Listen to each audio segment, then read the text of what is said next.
Nesta videoaula vamos tratar de alguns exemplos respeitantes ao manual número 17 que pode ser encontrado na plataforma. Temos o manual 17, Casos Práticos de Contabilidade Financeira, sendo que este manual ele abarca desde o exemplo 22 até ao exemplo 45. O exemplo 22, 23, 24, 25, 26, 27, 28 e 29 sobre capital próprio. Depois o 30, financiamentos suprimentos. O 31, adiantamentos recebidos. O 32, adiantamentos pagos. O 33 e o 34, o pressuposto do acréscimo. Depois, o 35, as perdas por imparidade em dívidas a receber. O 36 e o 37, dívida de cliente e dívida a fornecedor em moeda estrangeira. O 38, adiantamento ao pessoal. O 39, venda de mercadorias com recebimento diferido. E depois o 40, o 41, o 42, o 43, o 44 e o 45 sobre inventários. O próximo manual, que será o 18, tratará da área de investimentos. Bom, vamos então ver alguns dos exemplos. O exemplo 22 é um exemplo que trata da incorporação de reservas em capital social. Para tal, nós temos a empresa Alfa S.A., que na Assembleia Geral de 28 de março do ano N deliberou um aumento de capital de 250 mil ações de valor nominal de €1 cada. Ou seja, são 250 mil euros. E este aumento será através da incorporação de 180 mil euros de excedentes de revalorização de ativos fixos tangíveis, entretanto realizados, e de 70 mil euros de outras reservas. Os 180 mais os 70 mil prefazem os 250 mil euros. Quanto ao registro das operações, nós estamos perante uma sociedade anónima, começamos por debitar a conta corrente dos acionistas em 250 mil euros e creditar a conta de capital, a conta 51, capital, por 250 mil e aqui neste crédito está reconhecido o aumento de capital, só que este aumento de capital ele é por incorporação de reservas. Então segue-se o próximo lançamento, o lançamento em que vamos fazer o reconhecimento da tal incorporação das reservas. Este lançamento pressupõe que a conta 26.1 a acionistas com subscrição seja creditada, uma vez que no lançamento inicial ela foi debitada, e vamos incorporar os excedentes de revalorização, correspondem à conta 58.11 no plano de contas, e as outras reservas, a conta 552 em outras reservas 70 mil, e temos assim o lançamento realizado. O capital, o seu aumento de 250 mil euros e a respectiva incorporação dos excedentes de revalorização e das outras reservas. Quanto ao enquadramento deste registro contabilístico, os aumentos de capital por incorporação de reservas, eles não alteram o montante do capital próprio das empresas. Uma vez que em termos contabilísticos verifica-se uma mera transferência de valores entre contas. Ou seja, foi transferido de excedentes de revalorização e de outras reservas da classe 5 para a conta de capital também da classe 5. No entanto, de acordo com o Código das Sociedades Comerciais, o capital apenas pode ser aumentado por reservas disponíveis para tal efeito, ou seja, as reservas que se possam considerar realizadas. Em conformidade com a norma contabilística e relato financeiro número 7, no seu parágrafo 41, o excedente de revalorização, incluído no capital próprio com respeito a um item do ativo fixo, pode ser diretamente transferido para resultados transitados quando o ativo for desreconhecido, ou à medida que o ativo que originou o excedente for usado pela entidade.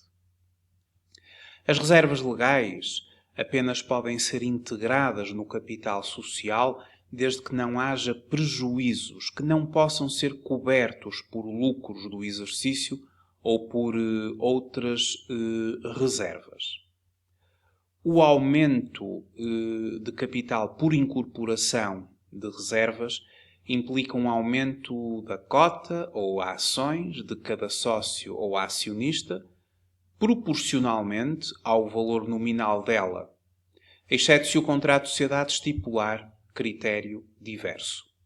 A deliberação do aumento de capital indicará se são criadas novas cotas ou ações ou se é aumentado o valor nominal das existentes. Na falta desta indicação, será aumentado o valor nominal das mesmas. O exemplo 23 trata da redução de capital por cobertura de prejuízos. Para tal, temos a empresa Beta Limitada, com um capital social de 900 mil euros e já prejuízos acumulados de 460 mil. Deliberou, em Assembleia Geral, realizada a 30 de março do ano N, uma redução de capital social para metade do existente. Bom, antes de começar a explicar o lançamento, apenas aqui o enquadramento. A redução de capital por cobertura de prejuízos é um dos recursos da empresa para evitar a sua dissolução e só se pode realizar após verificação dos condicionalismos previstos na lei comercial. Assim, conforme o Código das Sociedades Comerciais, quando os membros da gerência verificarem que se encontra perdido metade do capital social, devem propor aos sócios que o capital seja reduzido, salvo se forem deliberadas as entregas dos sócios, de modo a manter pelo menos em 2/3 a cobertura de capital. Bom, o que acontece é que a empresa decide proceder à redução do seu capital por cobertura dos prejuízos. Para tal, a redução do capital passará por um débito na conta 51.1. Esta conta, ao debitar, diminui, obviamente. Trata-se de uma conta de capital. E a contrapartida será o crédito de resultados transitados. E é este crédito em resultados transitados que permite fazer a respectiva cobertura de prejuízo, uma vez que capital resultados transitados nesta empresa apresenta prejuízos acumulados no valor de 460 mil euros, portanto apresenta um saldo devedor e agora com este crédito nós permitimos fazer a tal cobertura. O exemplo número 24 trata da redução do capital por saída de um sócio. O sócio Miguel Silva, da sociedade ABC Limitada, que possuía 25% do capital, em 1 de dezembro do ano N-1, decidiu sair da empresa. O que depois de decorrerem todos os trâmites legais, foi aceite pelos restantes sócios. A saída do Miguel Silva ocorreu em 2 de janeiro, sendo o capital próprio da sociedade, nesta data, o seguinte. O capital, 60 mil euros. As reservas legais, 12 mil euros. As outras reservas, 22 mil euros. Os resultados transitados, 6 mil euros. Tudo compõe 100 mil euros de capital da empresa. De capital social da empresa. Logo, a partir daqui, nós vamos proceder, em primeiro lugar, à redução do capital, a saída do sócio Miguel Silva. Para tal, vamos debitar cada um dos itens da classe 5. O seu débito é a diminuição do mesmo capital. O capital realizado e sempre na percentagem ou na cota-parte de participação do sócio, que é de 25%. Reduzimos 25% dos 60 mil do capital realizado, 25% dos 12 mil das reservas legais, 25% dos 22 mil das outras reservas e 25% dos 6 mil de resultados transitados, tudo a débito. Depois, fazemos um crédito na conta do sócio Miguel, que aqui é a conta 268.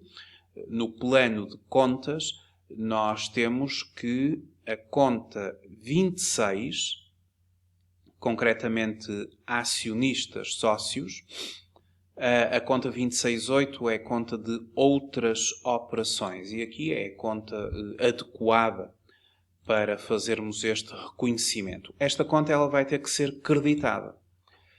O que significa que na próxima operação, quando nós procedermos ao pagamento ao sócio, porque a saída de um sócio envolve o pagamento da empresa da sua respectiva cota, esta conta é uma conta que será debitada e assim saldou, e a contrapartida, a saída do dinheiro do banco, 25 mil euros. Quanto ao enquadramento, a saída de um sócio obriga ao pagamento ao mesmo da sua cota e sempre proporcionalmente à parte que lhe cabe no total do capital próprio. O exemplo número 25 trata das chamadas prestações suplementares. As prestações suplementares, elas constituem uma fonte de financiamento para uma empresa. É uma matéria que o Código das Sociedades Comerciais consagra para as sociedades por cotas, as prestações suplementares.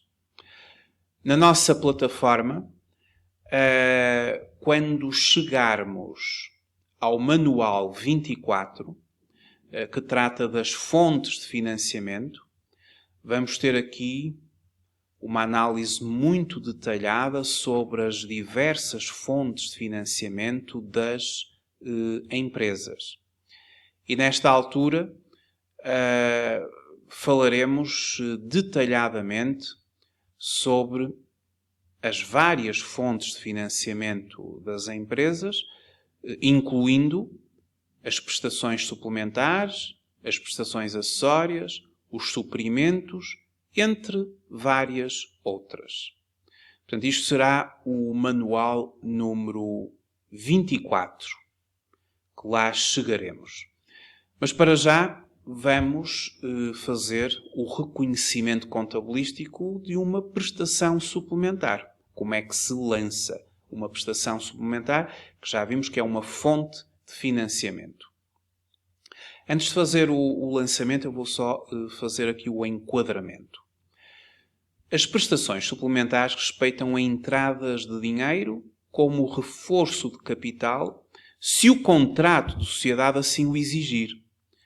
E as prestações suplementares não vencem juros, contrariamente aos suprimentos que vencem juros. Podem não vencer, mas, enfim, os suprimentos efetivamente podem vencer juros. As prestações suplementares não vencem juros. A restituição das prestações suplementares aos sócios depende da deliberação dos mesmos em Assembleia Geral e só pode ser efetuada desde que o capital próprio, depois da restituição, não fique inferior à soma do capital social realizado e da reserva legal e não podem ser restituídas depois de declarada falência da sociedade. Isto é algo que está conforme o Código das Sociedades Comerciais e é algo muito importante. Em conformidade com a lei comercial, as prestações suplementares só são exigidas no caso das sociedades por cotas, conforme eu já tinha referido. Sendo que, para que venham a ser restituídas no futuro, tem que se verificar regras, que depois, mais à frente no curso, eu vou desenvolver muito a questão das prestações suplementares e também aqui deste pequeno parágrafo sobre a regra fundamental que tem que estar efetivamente verificada para a eventualidade das mesmas poderem ser restituídas. Mas agora, numa ótica contabilística, nós temos o seguinte.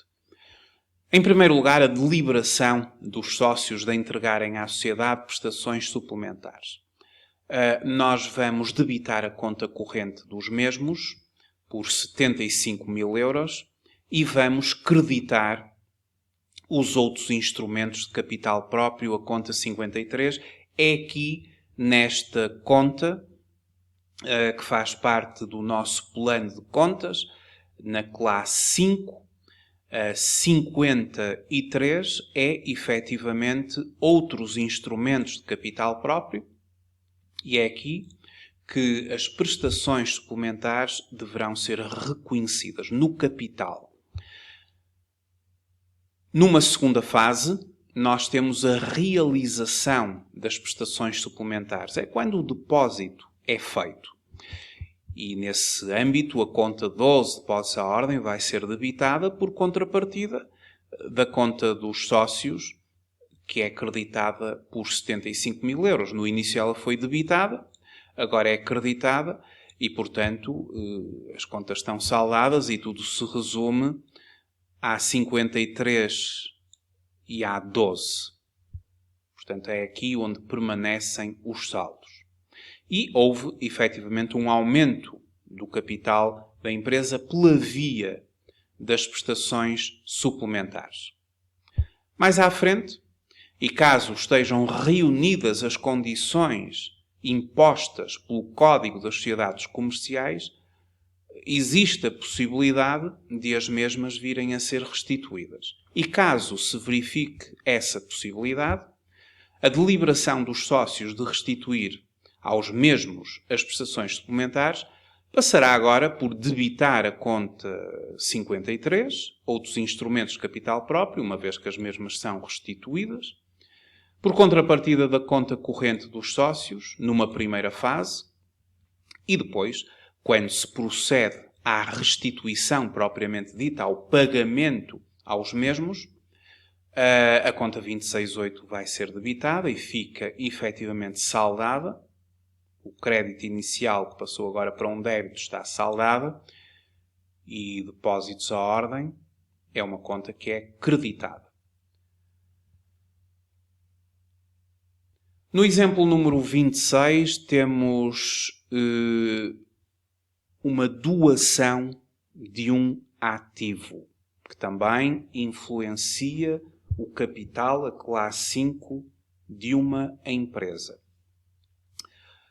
O nosso Código Civil, e aqui no âmbito do seu enquadramento, refere que a doação é o contrato pelo qual uma pessoa, por espírito de liberalidade e à custa da sua riqueza, dispõe gratuitamente de uma coisa ou de um direito, ou assume uma obrigação em benefício de outro contraente. O valor pelo qual se deve registar ou se devem registar as doações corresponde ao seu justo valor, isto é, a quantia pela qual um ativo pode ser trocado entre comprador e um vendedor conhecedores e interessados numa transação ao seu alcance. O justo valor deste terreno é de 50 mil euros. Como é que se reconhece uma doação de um ativo que entra na nossa empresa? Bom, quanto à sua natureza, um terreno, no âmbito do nosso plano de contas, um terreno é um ativo não corrente, é um ativo fixo tangível, terrenos e outros recursos naturais. Tudo também dependerá do fim que o terreno tiver para esta empresa, porque os terrenos, eles também podem ser reconhecidos nas propriedades de investimento, terrenos e recursos naturais. As propriedades de investimento têm como fim que, a partir destes ativos não correntes, a empresa obtenha dos mesmos um rendimento, ou pela via de rendas, ou pela via de arrendamento, ou pela via de locações. O objetivo será ter daqui um rendimento, obter um rendimento da propriedade de investimento. O ativo fixo tangível, ele servirá aos interesses da empresa na sua atividade propriamente dita. Para construir, por exemplo, um edifício nesse terreno, para que no seu conjunto de edifício e terreno, o mesmo sirva o interesse da empresa na sua atividade operacional. Possa ser um armazém, por exemplo, para construir um armazém nesse terreno para a fábrica da empresa. Ou um imóvel, um edifício para servir os escritórios da empresa. Nesse âmbito será um ativo fixo tangível. Logo, a doação passa pelo reconhecimento no ativo do terreno, pertence agora ao ativo da empresa, ao ativo não corrente, e não corrente porque a sua permanência é superior a 1 ano, logicamente, e temos que creditar a conta 594, as doações. As doações entram na classe 5, capital. E, portanto, temos aqui um crédito de 50.000 euros. Isto vai ter implicações fiscais ao nível do IRC. Veremos mais à frente, quando estivermos a trabalhar na plataforma, o código do IRC e o modelo 22. Será um pouco mais à frente, no módulo 13, IRC, estudo detalhado da declaração modelo 22. E nos casos práticos veremos que as doações, elas, ao serem registadas a crédito na classe 5, elas vão constituir variações patrimoniais. Variações patrimoniais, no caso concreto positivas, que mais à frente iremos abordar quando do código do IRC e da declaração modelo 22. Ficamos então por aqui nesta videoaula. Os próximos casos práticos convidava-vos à respectiva leitura e análise. Iremos seguidamente desenvolver mais casos práticos. Muito obrigado por ter assistido. Até à próxima videoaula.